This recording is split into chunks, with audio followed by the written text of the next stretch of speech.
cinta adalah misteri yang tak bisa ditebak.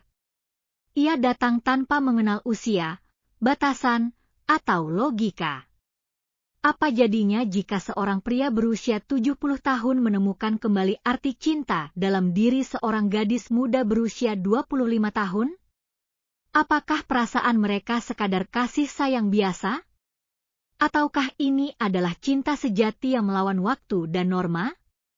Dalam kisah cinta di ujung senja, kita akan menyaksikan perjalanan emosional yang penuh dilema, kehangatan, dan pertanyaan tentang makna cinta sejati.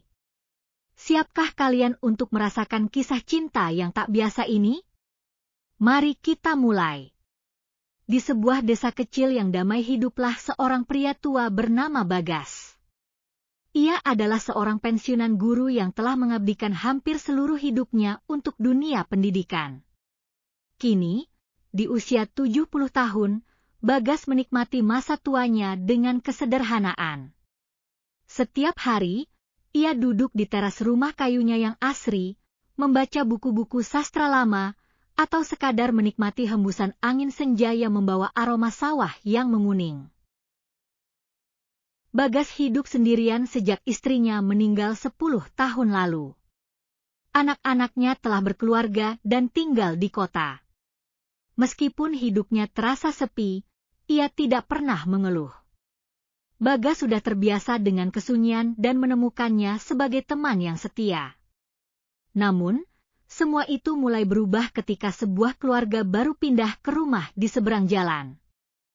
Keluarga itu terdiri dari sepasang suami istri dan seorang anak perempuan bernama Rina, seorang wanita muda berusia 25 tahun yang baru saja menyelesaikan studinya di kota dan memutuskan untuk kembali ke desa bersama orang tuanya. Kehadirannya membawa warna baru di lingkungan sekitar. Rina memiliki senyum yang hangat dan sikap yang ramah, membuatnya mudah diterima oleh para tetangga. Suatu sore, Bagas sedang duduk di teras rumahnya sambil menyeruput teh hangat ketika ia melihat Rina melangkah keluar dari rumahnya dengan sebuah nampan di tangan. Gadis itu berjalan ke arahnya dengan senyum lebar, lalu berhenti di depan pagar rumahnya.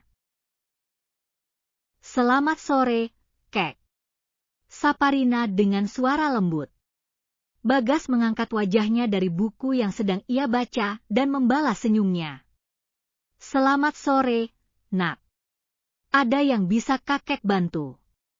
Rina mengulurkan nampan berisi kue-kue kecil.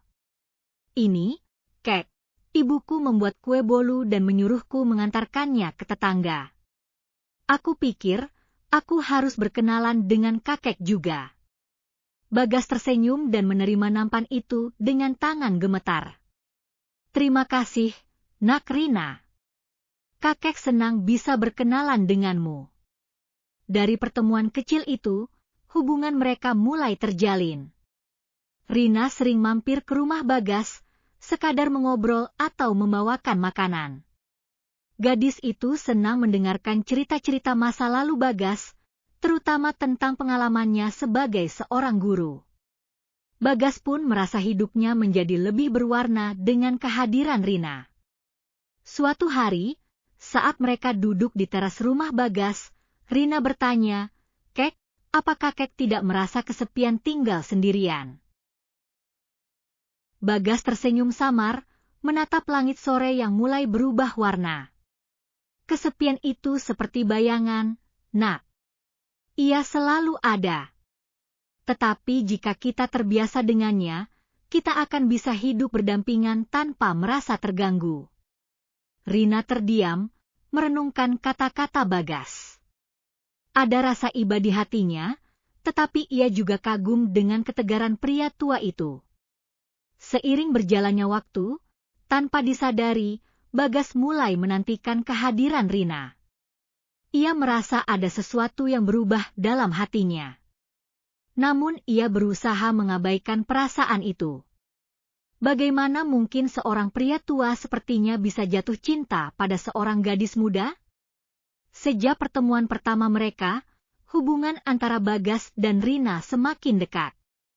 Setiap sore, Rina sering datang ke rumah pria tua itu, membawakannya makanan, atau sekadar menemani berbincang. Bagas yang selama ini terbiasa dengan kesepian, mulai merasakan kehangatan baru dalam hidupnya. Hari-hari berlalu dengan cepat, dan tanpa disadari, kebersamaan mereka menjadi bagian dari rutinitas. Jika suatu hari Rina tidak datang, Bagas akan duduk di teras rumahnya dengan gelisah, menunggu suara langkah ringan gadis itu di depan pagar. Suatu sore, hujan turun dengan deras.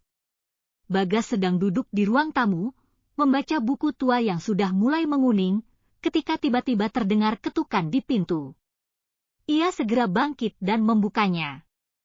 Di luar, berdiri Rina dengan payung yang basah kuyup. "Kek, boleh aku masuk?" tanya Rina dengan senyum kecil.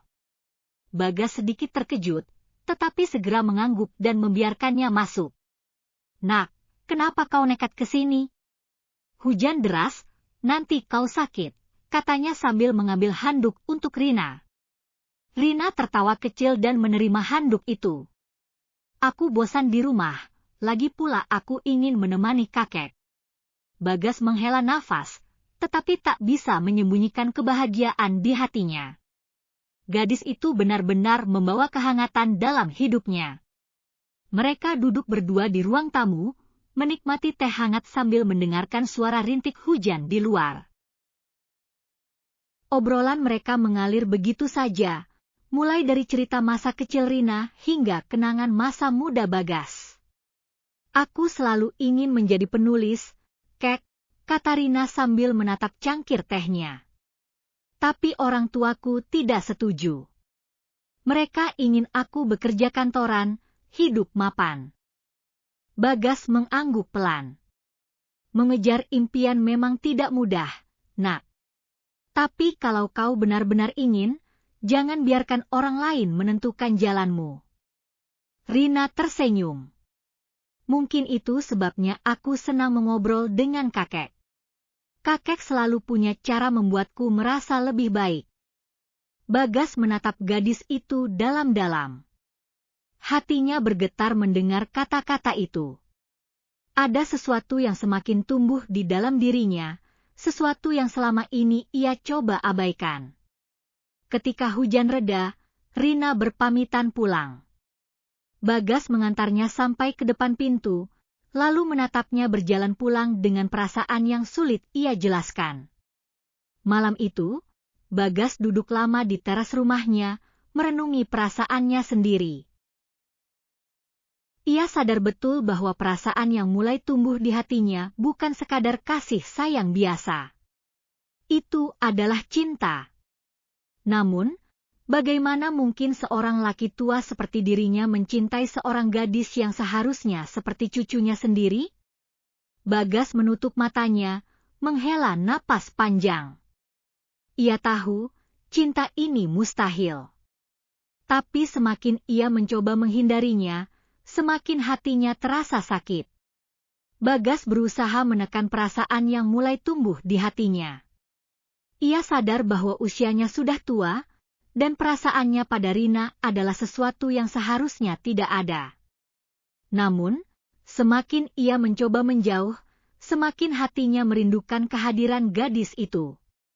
Hari-hari berlalu, dan kebersamaan mereka tetap terjalin.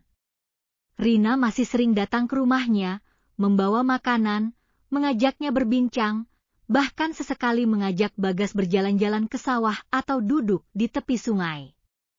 Suatu hari, ketika mereka duduk di bawah pohon besar di pinggir sawah, Rina menatap Bagas dengan serius. "Kek, kenapa akhir-akhir ini kakek sering melamun?" Bagas tersenyum samar. "Kakek hanya berpikir tentang masa laluna, tentang waktu yang terus berjalan tanpa bisa dihentikan." Rina menghela nafas pelan. "Kakek selalu berbicara tentang waktu, tapi bukankah yang lebih penting adalah bagaimana kita menghabiskannya?" Bagas menatap gadis itu dalam-dalam. Kata-katanya sederhana, tetapi memiliki makna yang dalam. Bagas ingin sekali mengatakan apa yang ada di hatinya, tetapi ia takut. Takut merusak kebersamaan mereka. takut kehilangan Rina jika gadis itu merasa tidak nyaman. Namun, hatinya semakin tidak bisa berbohong. Suatu malam, setelah Rina pulang, Bagas menuliskan sebuah puisi di buku catatannya. Di ujung senja, aku menemukan cahaya yang tak seharusnya ada. Cahaya yang menghangatkan hati renta ini. Tapi aku tahu, cahaya itu bukan untukku. Ia milik pagi yang masih berlari mengejar mimpi. Bagas menutup bukunya, merasa dadanya semakin sesak. Keesokan harinya, ia memutuskan untuk menjaga jarak dari Rina. Ia mulai menolak ajakan gadis itu untuk berbincang, bahkan pura-pura sibuk setiap kali Rina datang. Rina merasa ada sesuatu yang berubah. Suatu sore, ia datang ke rumah Bagas dan menemukan lelaki tua itu sedang duduk termenung di teras. "Kakek, apa aku melakukan sesuatu yang salah?" tanya Rina dengan nada sedih. Bagas terdiam sejenak, lalu menggeleng. "Tidak, Nak. Kakek hanya butuh waktu sendiri." "Tapi kenapa?" Rina mendesak. "Aku tidak mengerti, Kek. Kita selalu berbagi cerita, tapi sekarang kakek menjauh. Apa kakek sudah bosan denganku?" Bagas menatap mata gadis itu, lalu menghela napas panjang. Ia ingin sekali mengatakan yang sebenarnya, tetapi ia tidak bisa. Ia hanya tersenyum tipis dan berkata, "Tidak, Nak. Kakek hanya merasa sudah terlalu tua untuk semua ini." Rina terdiam. Ia merasa ada sesuatu yang disembunyikan oleh lelaki tua itu. Malam itu, ia duduk di kamarnya, memikirkan perubahan sikap Bagas. Semakin ia merenung, semakin ia menyadari sesuatu. Bisa jadi, Bagas merasa lebih dari sekadar seorang sahabat baginya. Dan yang lebih mengejutkan, Rina mulai menyadari bahwa ia pun memiliki perasaan yang sama. Sejak malam itu, Rina mulai memandang Bagas dengan cara yang berbeda. Ia memikirkan segala hal yang telah mereka lalui bersama. Obrolan panjang di teras rumah, tawa yang mereka bagi, kenyamanan yang ia rasakan setiap kali bersama lelaki tua itu. Awalnya, ia berpikir bahwa perasaannya hanyalah bentuk rasa hormat atau kasih sayang seperti cucu kepada kakeknya. Namun, semakin ia mencoba menyangkal, semakin ia menyadari bahwa ada sesuatu yang lebih dalam. Di sisi lain, Bagas masih berusaha menjaga jarak. Ia takut melukai perasaan Rina, takut dianggap egois karena mencintai gadis yang begitu muda. Namun, takdir berkata lain. Suatu sore, Rina datang ke rumah Bagas dengan wajah serius. Ia membawa sebuah buku catatan yang pernah ia lihat di meja lelaki itu beberapa waktu lalu. "Kakek menulis puisi ini?" "Bukan." Tanyanya sambil membuka halaman yang berisi tulisan tangan Bagas. Bagas terkejut. "Dari mana kau mendapatkannya?" "Aku menemukannya saat terakhir kali aku ke sini," jawab Rina jujur. "Aku tidak sengaja membacanya." "Kakek, apa yang kakek tulis di sini? Apakah ini tentang aku?" Bagas menatap Rina dengan tatapan penuh kebingungan. Ia merasa tak ada gunanya lagi bersembunyi. Dengan napas berat, ia mengangguk. "Yana, itu tentangmu," jawabnya lirih. "Kakek sudah mencoba melawan perasaan ini, tapi semakin kakek menolaknya, semakin hati ini terasa sakit." Rina terdiam sejenak, lalu tersenyum kecil. "Aku juga merasa hal yang sama, kakek." Bagas terkejut. "Rina, jangan bicara sembarangan. Kau masih muda, kau punya masa depan yang panjang."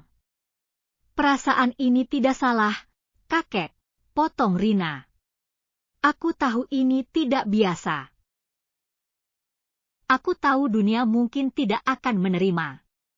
Tapi siapa yang bisa mengontrol perasaan? Bagas memalingkan wajahnya, merasa ada air mata yang menggenang di sudut matanya. Tapi aku sudah tua, Nak. Hidupku sudah mendekati akhir. Rina tersenyum lembut dan menggenggam tangan Bagas. Bukankah itu alasan yang lebih kuat untuk tidak menyia-nyiakan waktu? Hidup ini singkat, kakek. Kalau kita saling membahagiakan, kenapa harus takut? Bagas menatap Rina lama, mencari jawaban di mata gadis itu. Ia melihat ketulusan, bukan rasa kasihan. Saat itu, Bagas mengerti bahwa cinta tidak selalu harus mengikuti aturan yang dibuat oleh dunia. Kadang, cinta datang di tempat yang tidak terduga, dalam bentuk yang tidak biasa, namun tetap indah dengan caranya sendiri.